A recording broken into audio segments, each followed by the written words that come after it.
What's going on, guys? It's Jimmy here. So, the government kind of gives us these mixed messages. They say inflation's down, inflation's down. Well, now we're seeing some slightly other headlines here that are saying inflation's actually up. Inflation has actually ticked up in July numbers. We always get the numbers kind of the next month. Inflation ticks up in July for the first time in over a year. And you got to remember here that inflation actually means that we are still continuing to see rising prices, anywhere from, depending on what gauge the Fed looks, whether it's the gauge that is with or without food and energy, which is kind of crazy because that's like the vast amount of what average everyday like prices and people will buy. Oh, we have to buy food. Oh, we have to put gas in our car. Oh, we have to heat our homes. And the Fed's like, yeah, let's just not count that. That doesn't count. That gauge is almost at 5%. That's a lot, okay? Because you have to look at like that. What that means is that is almost 5% higher than last year.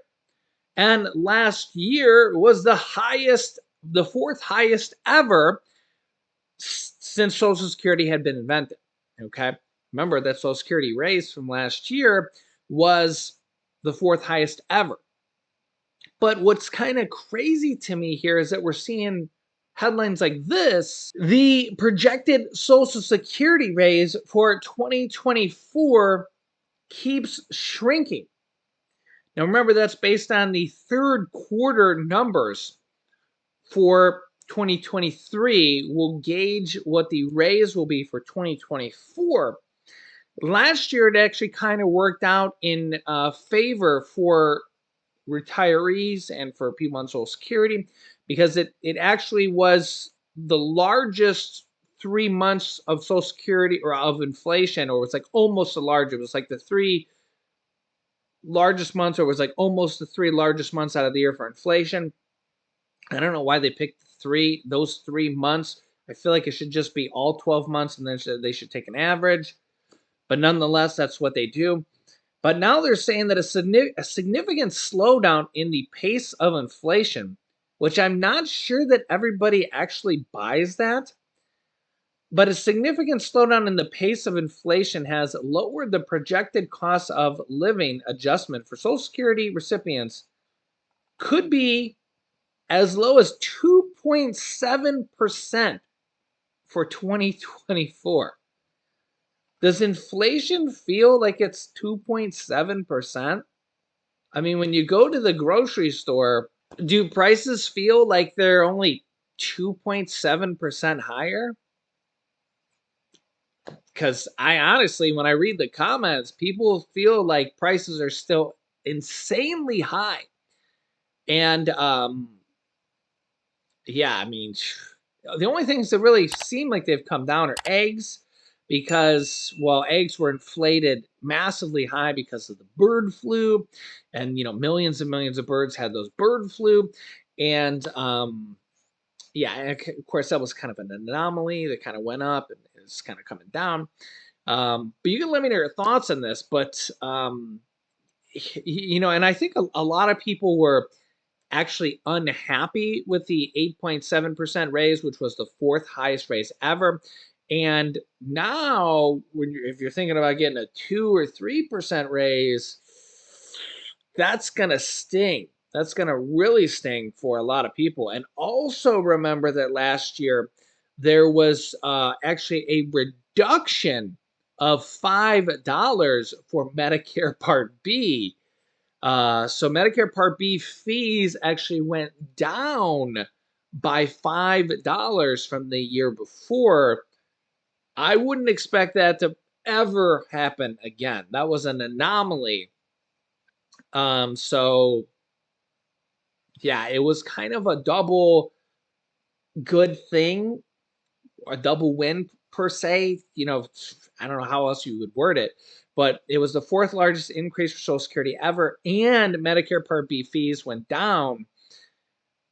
But now Social Security raise might be one of the lowest.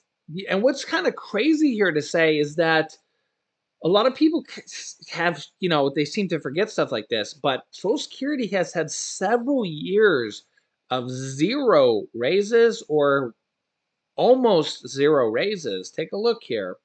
And here it is directly from the Social Security Administration. And you can see that there were several years that were zero. 2015, 0, 2016, 0.3. You have a lot of years here that were 1. And, here were the other, again, there was like 3 years that were higher than the 8.7. There they were. And 1979, 1980, and 1981. And you're going to see all these other years here. Look at this, 2009, 2010, 0.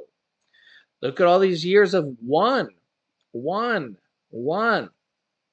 So, and those are like recent here, right? So when you look at that, it's almost like, wow, 8.7% and a decrease of of Medicare Part B, you know, that was kind of makes people spoiled, right? Um, to get that kind of increase, almost like, hey, can we get that again?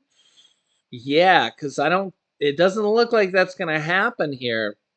Are we going to be going back to these like 1 and 2% raises? Yeah, it does look like that's going to happen. Now, if you have money in a retirement fund, a 401k fund, an IRA, a pension, the majority of pensions actually invest in the stock market, believe it or not. It's actually very similar to a 401k or an IRA. They take money out of your paycheck on a weekly basis, and the company probably matches it and invests it. Okay. Or even if you have a teacher fund or something like that, it's very similar. They take money out and it gets invested. There is actually a lot of good news there because the stock market is not only at just about at a 1 year high. You could see here, this is a 1 year chart, and here is a maximum chart. It's almost at a all-time high here as well. So despite all of the bumps in the road and even a war going on here, and maybe even another war starting in Africa, investors and people are like, yeah, don't worry about that inflation. Don't worry about the Fed raising interest rates 11. Who even knows how many times at this point? I think it's 11. Yeah, don't worry about that because we're just gonna. Things are great. Yeah. So this is why. Remember the phrase that time in the market is always better than timing the market. Over the course of time, the stock market just tends to go up. And this graph may actually be a little bit deceiving, but this trajectory is so great here. If you've heard me say this before, 30 years ago, the Dow Jones Index, which is just kind of a graph of stocks that kind of track the U.S. market. 30 years ago, it was around 3,000. Now it's at 35,000. That's a tenfold. Or you can look at the S&P 500, which has about the top 500 stocks or companies in the United States ranked by their value. Again, here is a max chart going back to 1984. 1984, the S&P 500, one share of the S&P 500, so a fraction of each stock per se, was worth about $181. And if you had just held on through all those years, now it's worth $4,464. So I actually think that is, I don't even know how much that's worth. See that the Dow is kind of easy math because it's like 10x. 181 181 times 10. That's like 20x. 181 times 20. Wow, that's over a 20x return. Unbelievable. Yeah, and this is where like, well, it's I guess it's more than 30 years, so maybe that's why. Um, but yeah, that's where you kind of again, this would be something for your retirement, your 401k. It's something you don't really buy in one year and really just sell the next year. This would be like your third bucket of money, your long-term bucket of money. Because again, if you buy, you look at a 1 year chart here. Here's a 1 year chart. If you buy right here and you're like, oh my, it's the stocks are going down a month or two later. I gotta sell. I gotta panic. I'm so scared. Stocks are like the worst thing ever. Yes, you're gonna panic and get scared. But if you look at say a 5 year chart, look at all this nice growth. 5 years ago, S&P 500 was at 2,800.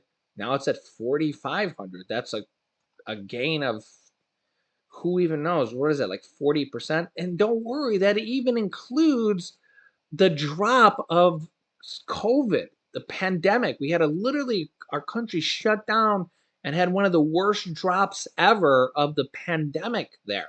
Okay, so we had a virus that has killed over 1 million Americans in the United States, one of the worst ever, and almost shut our country down. But they literally the government stepped in, Congress stepped in, and realized they had to do something to prevent the Great Depression of 1929, because obviously we've learned a lot of lessons since then. And we learned we couldn't go back to bread lines, we couldn't go back to businesses failing. So both Republican presidents and Democratic presidents, Trump and Biden, stepped in and passed stimulus packages, multiple stimulus packages, and business help and all sorts of stuff, and the stock market bounced back relatively quickly. I mean, literally just a matter of months, and it kind of came back to even here and went past that. So, as archaic as Congress is sometimes, and as archaic as Democrats and Republicans are with different viewpoints, um, they actually can come together a lot of times when there's a crisis.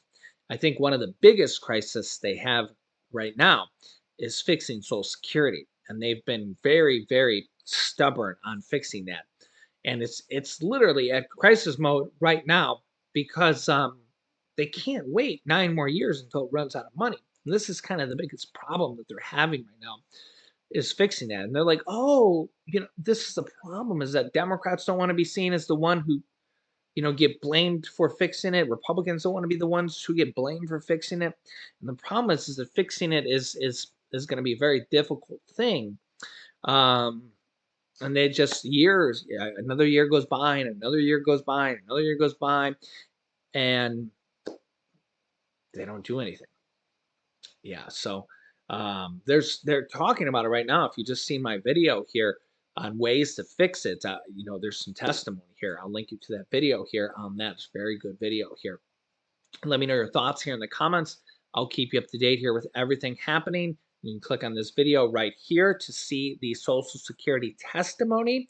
If you haven't yet, subscribe down below. Click the bell icon so you don't miss out on any new videos. Or you can click here to see what is happening at Walmart and Target with massive amounts of change and stores closing. So click on one of those videos next. Thanks for watching, guys, and I'll see you in the next video.